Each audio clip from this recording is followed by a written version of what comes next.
गुरुवार को यूथ कांग्रेस ने एसआईआर समेत कई मुद्दों पर जोरदार प्रदर्शन किया। कार्यकर्ता मुख्यमंत्री आवास की ओर कूच करना चाहते थे, लेकिन पुलिस ने शहीद स्मारक पर बैरिकेड्स लगा करके उन्हें रोक दिया और उसके बाद काफी देर तक हंगामा होता रहा। हालात बिगड़ते देख पुलिस ने वाटर कैनन का भी इस्तेमाल किया और कई कार्यकर्ताओं को हिरासत में लिया। ये रिपोर्ट देखिए।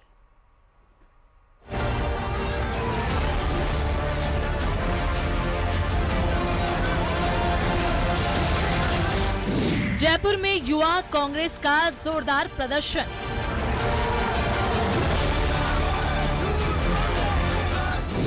एसआईआर समेत कई मुद्दों पर आक्रोश।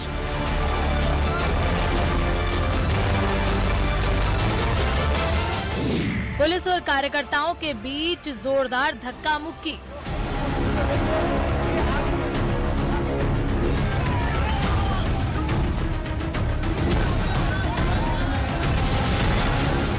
जयपुर में युवा कांग्रेस के राष्ट्रीय अध्यक्ष उदय भानु चिब के नेतृत्व में कार्यकर्ताओं ने जोरदार प्रदर्शन किया। एसआईआर समेत फसल खराब के मुआवजे और कानून व्यवस्था को लेकर आक्रोश जाहिर किया। इस दौरान पुलिस और युवा कांग्रेस कार्यकर्ताओं के बीच जोरदार धक्का मुक्की हुई।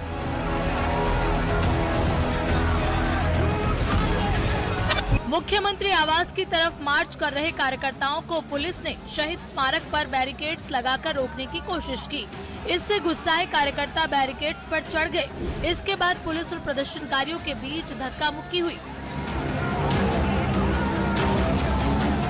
हालात को काबू करने के लिए पुलिस ने वाटर कैनन का इस्तेमाल किया। साथ ही कई प्रदर्शनकारियों को हिरासत में भी लिया गया। जिस तरह से लीगली गलत तरीके से गणेश को इलेक्शन कमिश्नर बनाया और गणेश का एक ही काम है किस तरह से बीजेपी को बैकडोर एंट्री से गलत तरीके से फायदा दे, उसी तरह से ये एसआईआर भी एक टूल है किस तरह से लीगली वोट चोरी को लीगल किया जाए और देश की डेमोक्रेसी को और देश के भविष्य को अंधकार में डाला जाए। आगे उठेंगे, अभी इन्होंने दबाव से हमें बैठाया है लेकिन हम रुकने वाले नहीं है। आगे फिर से बैरिकेड क्रॉस करेंगे, आगे बढ़ेंगे। यूथ कांग्रेस सीएम आवास का घेराव करने में सफल नहीं हुए, लेकिन साफ कहना है कि आने वाले दिनों में भी वो शांत रहने वाले नहीं हैं। जयपुर से न्यूज़ 18 राजस्थान के लिए रोशन शर्मा की रिपोर्ट।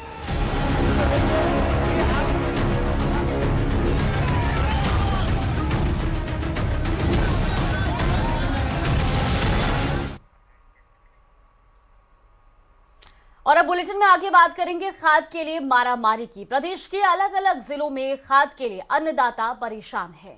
और आपको बता दें कि 4 अलग अलग जिलों की तस्वीरें सामने आ चुकी हैं, जो कि आपको दिखा भी रहे हैं, जहां दिन रात लाइनों में लगने के बावजूद किसानों को खाद ही नहीं मिल रहा है। और कोटपुतली, कोटा, बूंदी, सिरोही की ये तस्वीरें आई हैं, जहां किसान खाद को लेकर के परेशान दिखाई दे रहे हैं। ये 4 तस्वीरें भी आपको दिखा रहे हैं, जहां लंबी लंबी कतारों में किसान खड़े हैं, लेकिन अन्नदाताओं को खाद नहीं मिल पा रही है। ये तस्वीरें बयां करती हुई कि अन्नदाता किस तरीके से खाद की किल्लत के बीच परेशान नजर आ रहे हैं।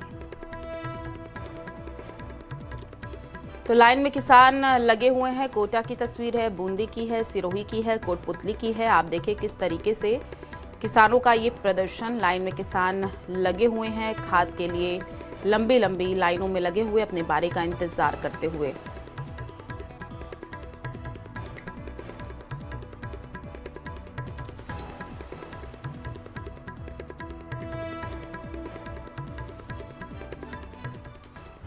अन्नदाताओं पर मुश्किलों की मार, खाद के लिए मचा हाहाकार, खाद संकट गहराया, फसल पर खतरा मंडराया। सूबे में डीएपी और यूरिया का संकट बना हुआ है। किसानों को अपनी रबी की फसल की बुआई के महत्वपूर्ण समय में खाद के लिए लंबी कतारों में लगना पड़ रहा है। इसके बावजूद उन्हें पर्याप्त मात्रा में खाद नहीं मिल पा रही है। ये कतारें इतनी लंबी हैं कि अच्छों का सब्र जवाब दे जाए, लेकिन अन्नदाता भूखे प्यासे लाइन में खड़े होने के लिए मजबूर है। तस्वीर दौसा के सिकराय की है। जैसे खाद उपलब्ध होने की सूचना मिली, किसान सुबह 7 बजे से ही केंद्र पर पहुंच गए, लेकिन घंटों की लाइन में लगने के बावजूद ज्यादातर किसानों को खाद नहीं मिल पाई। किसानों का आरोप है कि भूखे प्यासे लाइन में खड़े होने के बावजूद उन्हें सिर्फ धक्का मुक्की और अव्यवस्थाएं मिलती है। परेशान हो रहे हैं। बाजार में क्या रेट में मिल रहे हैं? 350 मांग रहे हैं, नकली खाद दे रहे हैं। 6 बजे का लाइन में लग रहा है। आ गए हम यहाँ और अभी तक एक कट्टा नहीं मिला है। 2 कट्टे मिलेंगे और बाजार से लेते हैं तो 350 रुपए का कट्टा मिलता है। दवाई साथ में लो तभी मिलेगा, नहीं मिलेगा। अव्यवस्था बढ़ने और स्थिति बिगड़ने पर मानपुर थाना पुलिस को मौके पर बुलाया गया। पुलिस की निगरानी में एक किसान को सिर्फ 2 कट्टे खाद देने की व्यवस्था की गई ताकि भीड़ नियंत्रित रह सके। पूरी यूरिया की पूर्ति कराने के लिए कोशिश कर रहे हैं। किसान भाई शांतिपूर्ण 2 बैग प्राप्त करें। एक किसान को कितने खाद के बैग दिए जा रहे हैं और क्या प्रक्रिया है? एक किसान को 2 बैग दिए जा रहे हैं। किसान भाई कृषि पर्यवेक्षक के माध्यम से परमिट बनवा रहे हैं। परमिट की व्यवस्था भी हमने यहीं कर रखी है। किसानों ने प्रशासन से मांग की है कि खाद की पर्याप्त आपूर्ति सुनिश्चित की जाए, वितरण केंद्रों पर उचित व्यवस्था हो और खाद की कालाबाजारी करने वालों के खिलाफ सख्त कार्रवाई की जाए। क्षेत्र में रबी की फसल की बुआई के लिए किसान पूरी तरह तैयार बैठे हैं, लेकिन खाद की भारी किल्लत ने उनके अरमानों पर पानी फेर दिया है। कई घंटे इंतजार के बाद भी किसान खाली हाथ लौटने को मजबूर है।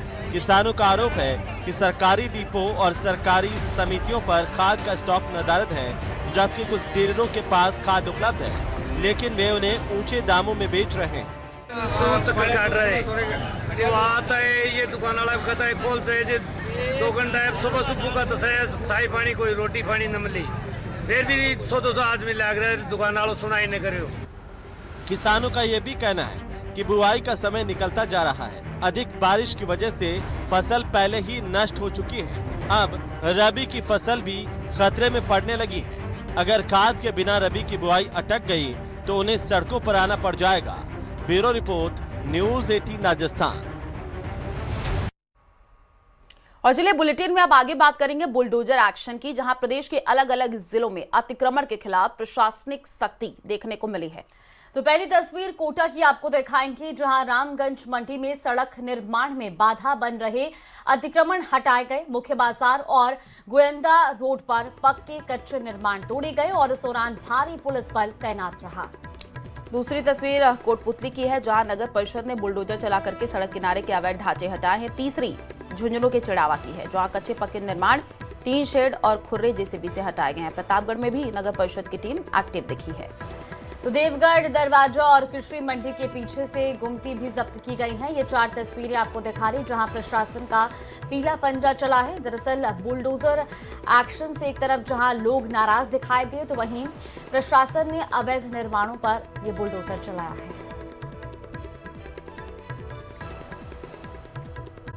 और खबर कोटा से है, जहां भ्रष्टाचार निरोधक ब्यूरो यानी कि एसीबी कोटा ने सुकेत थाने के एसआई देवेंद्र सिंह के खिलाफ मामला दर्ज किया है। तो आरोपी एएसआई ने जमीन विवाद में परिवादी को मुलजिम नहीं बनाने और मामले में एफआईआर लगाने के एवज में 50,000 की डिमांड की थी। ट्रैप की भनक लगने पर आरोपी ने रिश्वत की रकम नहीं ली और रिकॉर्डिंग के आधार पर एसीबी ने मामला दर्ज कर लिया है। तो कोटा से ये जानकारी है, जहां एसीबी ने बड़ी कार्रवाई को अंजाम दिया है। आरोपी एएसआई ने जमीन विवाद की परिवादी को मुलजिम नहीं बनाने और मामले में एफआईआर लगाने की एवज में 50,000 की डिमांड की थी।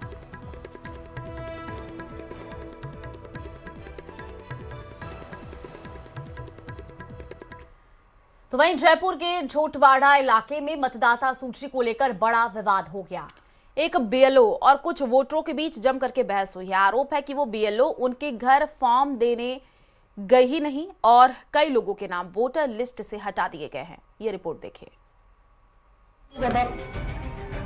जवाब दो मैडम। घर घर जाके बांटने का काम था। आप काम किसके लिए कर रहे हो? गवर्नमेंट के लिए कर रहे हो या किसी और संस्था के लिए कर रहे हो मैडम? जयपुर के झोटवाड़ा के रघुनाथपुरी वार्ड नंबर 33 का ये वीडियो वायरल है। बीएलओ और कुछ वोटरों के बीच बहस हो रही है। आरोप है कि बीएलओ ना तो घर पर फॉर्म देने पहुंची, न ही किसी को सूचना दी और सीधे नाम काट दिया। आपने नाम क्यों काटा? आप वहाँ गए थे फॉर्म देने? नहीं गए थे, हम आए हैं फॉर्म लेने। आपने नाम किस बेस पे काटा? हाँ, आप हमारे घर नहीं आए हो। अब बताइए, आप आगे बताइए, आपने नाम काटा कैसे? आपने मार्किंग कैसे की? 10 दिन में आपने मार्किंग भी कर दी। बताइए ना, जवाब दो मैडम। घर घर जाके बांटने का काम था, यहाँ ही नहीं रुकने वाले हम। आप वोट काटोगे, पहले आपने इनके काटे। वोटर बार बार पूछ रहे हैं कि मार्किंग किस आधार पर की गई, घर घर सर्वे कब हुआ, लेकिन जवाब में भी लापरवाही। आपको इतनी सारी वो देने के उसमें नहीं तो कौन देगा? हम कुछ हमें कुछ चाहिए भी नहीं। हम ये कह रहे हैं एक घर के अंदर आपने सूचना आप ये लो हो, आप नहीं दोगे तो कौन देगा? आप बताइए ना, कौन देगा ये सूचना में? सही तरीके थोड़ी है आपको, ये तरीका ठीक नहीं है। वोट काटोगे आप, काम किसके लिए कर रहे हो? गवर्नमेंट के लिए कर रहे हो या किसी और संस्था के लिए कर रहे हो मैडम? इसके बाद मामला सोशल मीडिया पर वायरल हुआ और सियासी दलों ने इसे तुरंत लपक लिया। कांग्रेस ने आरोप लगाया कि कुछ समुदायों को टारगेट करके नाम काटे जा रहे हैं। विशेष तबके के लोगों के नाम के आगे, परिवार के आगे, उस पर क्या करना है? देखिए, ये तो एक बहुत बड़ा इश्यू बना हुआ है और सबसे ज्यादा इसमें निर्वाचन आयोग जो है उसकी गलती है, उसकी गलती है। अगर ये SIR जो है तमाम देश की पॉलिटिकल पार्टियों को बुला के बात करते हैं कि हमारी मंशा ये है जो लिस्ट बने हमारी चुनाव की, इलेक्टोरल बने, वो बिल्कुल ट्रांसपेरेंट हो, कोई फर्जी नाम उसमें नहीं हो और असली नाम छूटे नहीं उसके अंदर। ये हमारी मंशा है। अगर ये मंशा वास्तव में होती है उनकी तो फिर वो सबको विश्वास लेते हैं। तो असलियत और सामने आनी चाहिए ईवीएम की। ऐसा कभी हो सकता है? SIR में क्या कर लेंगे? SIR में मनमानी कर रहे हैं। अब क्या है, चुनाव आयोग बीजेपी के घर की दुकान बन गई और जब चुनाव आयोग बीजेपी के घर की दुकान बन जाए, कोर्टों में न्याय नहीं बचे, तब देश की डेमोक्रेसी क्या संविधान के अनुसार चल रही है क्या? इस पर फैसला होना बाकी है। जबकि दूसरी तरफ राज्य सरकार आरोपों को सिरे से खारिज कर रही है। उनको पता है राहुल गांधी की लॉन्चिंग बार बार फेल हो रही है। उसके नेता जब फेल होते हैं, नेता को बचाने का कोई तरीका, कोई उपाय उनके पास होना चाहिए। तो वो पहले ईवीएम को बहाना बनाते थे, कभी चुनाव आयोग को बहाना बनाते थे, कभी ईडी को बनाते थे, कभी सीबीआई को बनाते थे। आज उनके पास SIR एक नया मुद्दा आ गया। आपने देखा ही होगा बिहार के अंदर जिस तरीके से चुनाव हुआ, SIR के बाद में जिस तरीके से बिहार में 65 लाख फर्जी मतदाताओं के नाम काटे गए जो गलत तरीके से जुड़े हुए थे, और उसके बाद एक पारदर्शी प्रक्रिया अपनाते हुए SIR के कारण से चुनाव प्रक्रिया हुई। और बिहार के बाद राजस्थान सहित 12 राज्यों में चुनाव आयोग ने SIR की प्रक्रिया को गति देने का काम किया है। राजस्थान में निर्बाध रूप से ये काम चल रहा है और एक निश्चित समय पर इस प्रक्रिया को पूरा करना है। इसलिए कांग्रेस के पेट में दर्द होना वाजिब है। BLO पर दबाव का विवाद इसलिए भी गंभीर हो गया क्योंकि कुछ दिन पहले एक BLO ने कथित दबाव की वजह से खुदकुशी कर ली थी। सरकार कहती है कि घटना गंभीर है, जांच हो रही है, लेकिन सवाल सरकार से भी पूछे जा रहे हैं, क्यों BLO पर इतना बोझ है? बीजेपी विधायक विश्वराज सिंह मेवाड़ ने भी विधानसभा सचिव को पत्र लिखकर मांग की है कि शिक्षकों को गैर शैक्षणिक कार्यों से राहत देने की नीति बने। शिक्षक नेता भी यही कह रहे हैं। इस संबंध में हमने मांग, कर्मचारी महासंघ द्वारा मांग की गई है। निर्वाचन अधिकारी और जिला कलेक्टर को ज्ञापन भी दिया गया है कि प्रेशर को नहीं बनाया जाए और जो शिक्षा के अर्धवार्षिक परीक्षाएं भी हमारी आने को, हमें अर्धवार्षिक परीक्षा भी करानी है। इस प्रोग्राम को अगर ज्यादा लंबा खींच दिया जाए तो ज्यादा श्रेयस्कर होगा। वायरल विवाद ने इतना तूल पकड़ा कि प्रशासन भी हरकत में आ गया। डीएम ने नाम काटे जाने के आरोपों की जांच के निर्देश दिए हैं। अब सर्वे फॉर्म डिस्ट्रीब्यूशन और वोटर लिस्ट रिवीजन तीनों की प्रक्रिया को लेकर प्रशासनिक रिपोर्ट तैयार की जा रही है। तो वहीं पाली में अरावली की वादियों में स्थित रड़कपुर 22 नवंबर को एक अभूतपूर्व राजनीतिक और सामाजिक समागम का साक्षी बनने जा रहा है। तो सिक्किम के राज्यपाल ओम माथुर की पोती कोमल के विवाह समारोह को लेकर तैयारियां अंतिम चरण में है, जहां देश की राजनीति के कई दिग्गज भी इस विवाह समारोह में शामिल होंगे। कोमल राज्यपाल माथुर के भतीजे वीरेंद्र माथुर की बेटी हैं और उनकी शादी के अवसर पर रड़कपुर देश भर से दिग्गज नेता और कई राज्यों के गवर्नर शिरकत करेंगे।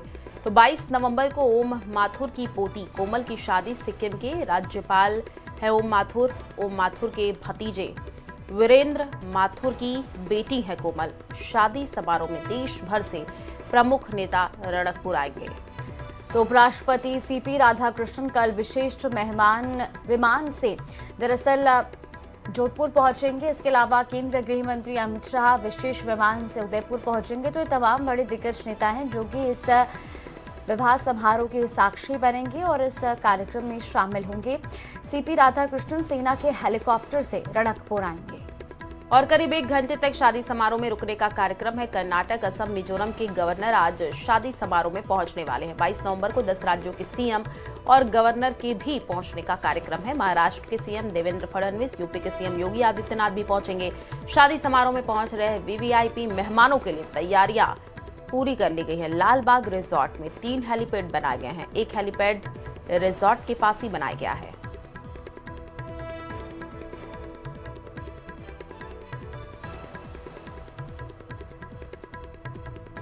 तो माथुर की पोती कोमल की शादी दरअसल रणकपुर में आयोजित की जा रही है और इस शादी समारोह को लेकर जो तैयारियां हैं वो भी अंतिम चरण में हैं। इस शादी समारोह में देश भर की कई दिग्गज हस्तियां भी शामिल होंगी, जिसमें 10 राज्यों के मुख्यमंत्री और गवर्नर के पहुंचने का भी कार्यक्रम है। तो 22 नवंबर को माथुर की पोती कोमल की शादी होगी, जिसको लेकर तमाम तैयारियां भी पूरी कर ली गई है। ओम माथुर के भतीजे वीरेंद्र माथुर की बेटी है कोमल, जिसकी शादी समारोह को लेकर तैयारियां पूरी कर ली गई हैं। पाली के रणकपुर में ये शादी समारोह होने जा रहा है, जिसको लेकर भव्य तैयारियां की गई हैं।